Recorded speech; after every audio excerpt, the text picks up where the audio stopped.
Pois é, gente. Novamente, tudo nublado. Agora, quanto tempo você já acompanha o canal aqui nesse inverno? E quantos desses vídeos que eu passei para vocês, que a gente teve um tempo desse? Frio, nublado, como palavra chato. Opa. Ontem, nós viajamos na internet e fomos procurar imagens diferentes. Imagem com sol, com água, mar, etc. E realmente dá uma vontade de deixar o cantinho, que é um paraíso, na verdade é um paraíso, mas, meu Deus, o tempo aqui, isso também custa um pouco da qualidade de vida que nós temos. E, além disso, todas as restrições, toda a possível pressão sobre a Rússia, o conflito, possível conflito, etc. Tudo isso mexe com a gente e a gente percebe que até no futuro provavelmente a gente não vai ter paz aqui. Além disso, nós temos a discussão sobre as usinas atômicas nucleares, né? Que enquanto aqui são desligados, a França, a Holanda estão pensando em construir novos depois que a União Europeia disse que tanto o gás natural como também a energia nuclear são energias, como a gente diz, verdes? Pois é.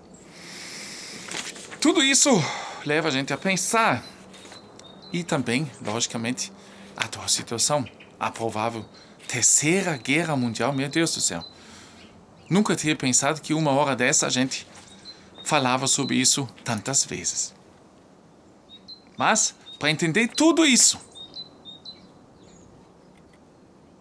ou pelo menos uma grande parte, a gente tem que saber o que, na verdade, Washington quer da Rússia.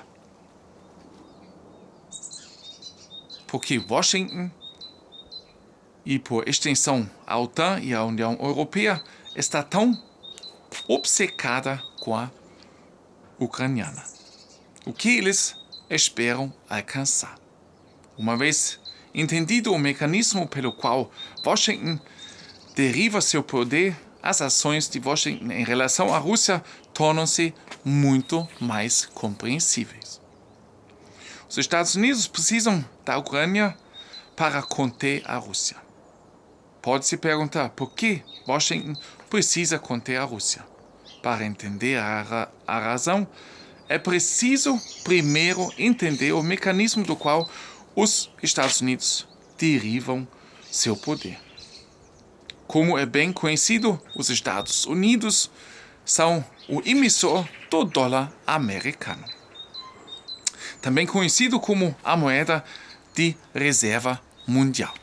Talvez vocês, também um outro de vocês, eu me lembro nos anos 80, 90, quando eu estive no Brasil, todo dinheiro nacional que eu tive assim, que eu consegui economizar, eu comprei dólares. Naquela época. 10 dólares, 20 dólares. E assim foi indo, né?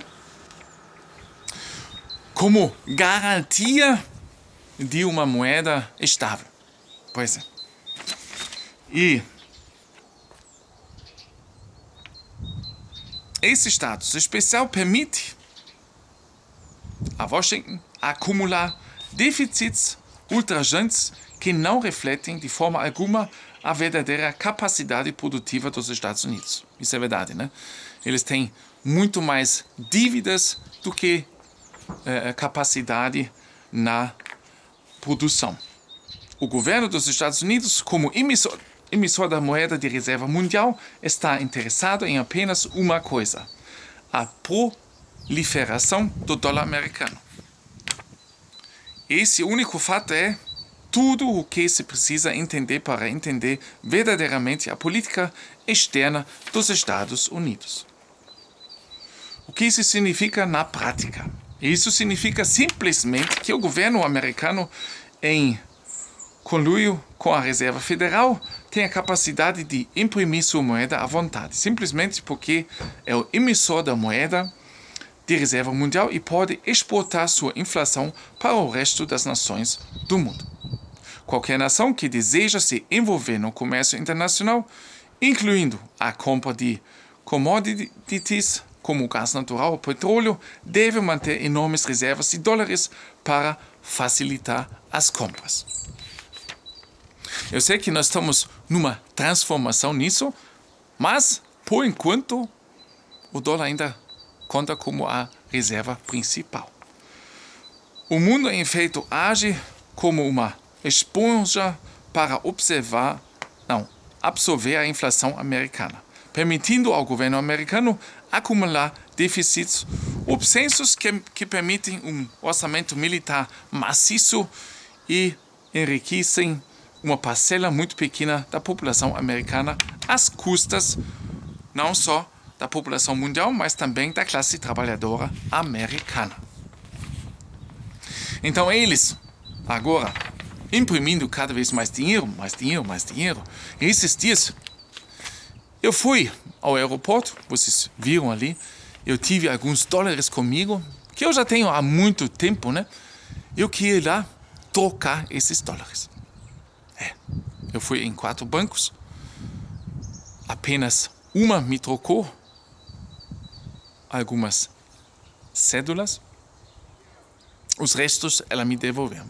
E os outros bancos também me devolveram todos os dólares, com aviso que os dólares são muito usados, muito sujos, muito usados.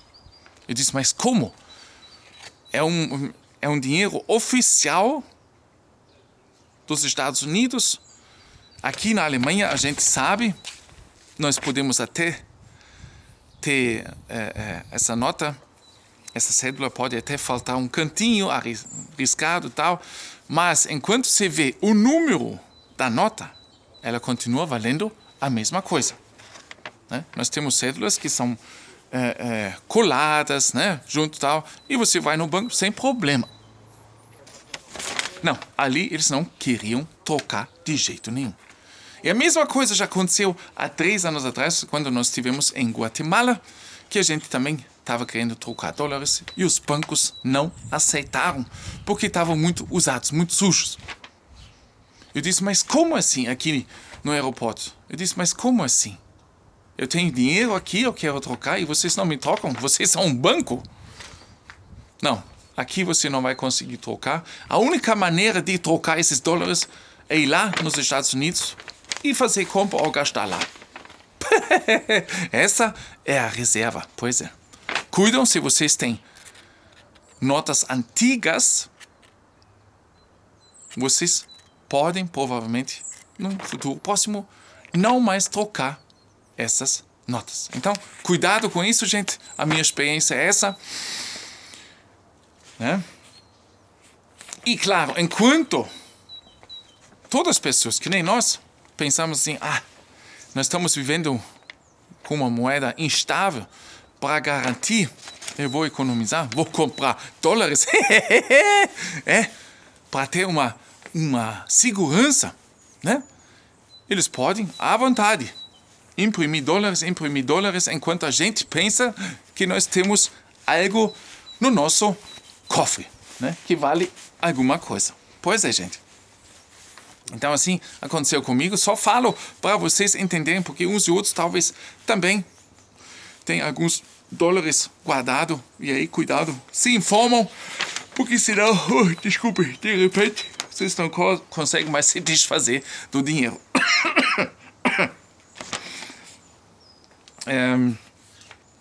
Onde é que fiquei agora? Que eles deixam o povo americano também com dívidas, né? Pois é, deixa eu só ver. Permitindo ao governo americano acumular déficits obscensos que permitem um orçamento militar maciço e enriquecem uma parcela muito pequena da população americana. às custas não só da população mundial, mas também da classe trabalhadora americana. Esta imerecida abundância de poder permite, por sua vez, que empresas como a Amazon, Tesla e todas as outras multinacionais americanas que têm fácil acesso a essa máquina de criação de dinheiro fiquem cada vez maiores e muito independente de sua real viabilidade econômica. Isso, naturalmente, vem às custas das pequenas empresas, tanto nos Estados Unidos como na Europa Ocidental e cada vez mais na Europa Oriental.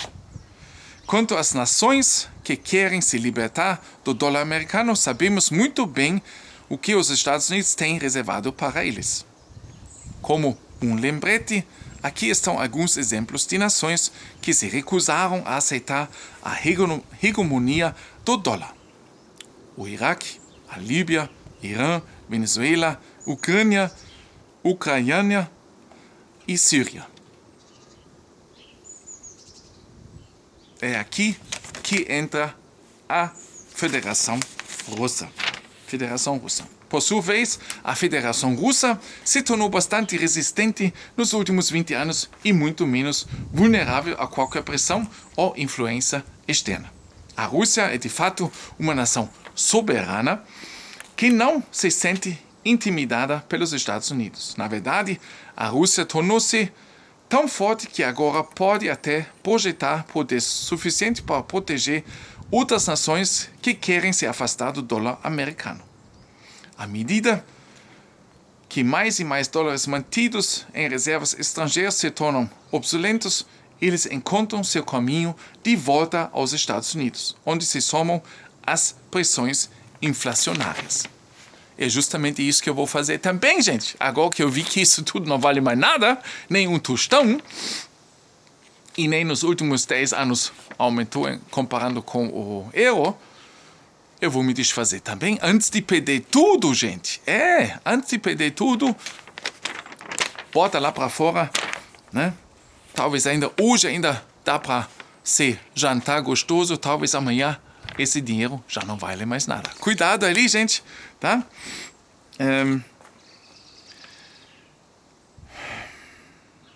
Na verdade, a Rússia tornou-se tão forte que agora pode até projetar poder suficiente para proteger outras nações que querem se afastar do dólar americano. À medida que mais e mais dólares mantidos em reservas estrangeiras se tornam obsoletos, eles encontram seu caminho de volta aos Estados Unidos, onde se somam às pressões inflacionárias. Essa é uma das razões, por exemplo, por que Washington se opõe tão veementemente ao gasoduto Nord Stream 2. Porque os russos e os alemães estabelecerão em conjunto o mecanismo de preços, e não os Estados Unidos. A Federação Russa simplesmente se recusa a se ajoelhar e se curvar à hegemonia do dólar americano e tem o poder militar para apoiar isso. Em resumo, Washington fará o que for necessário dentro do atual sistema monetário baseado em dólares americanos para perpetuar esse sistema. Esse é o sistema que permite uma oligarquia real e permite que alguns se enriqueçam cada vez mais às custas de todos os outros. Assim que, mais ou menos, funciona isso, né? Talvez a gente agora pode ter uma ideia por que certas coisas funcionam dessa forma, né? Os Estados Unidos, liderando a grande parte do mundo, eles vão fazer de tudo para não deixar tirar isso das mãos deles, né? Isso é óbvio. E no passado a gente também viu já que se centenas, milhares, milhões de pessoas sofrem com isso, não interessa. Interessa só manter o poder e até aumentar. Gente, forte abraço. Eu espero que pude esclarecer algumas coisas para vocês.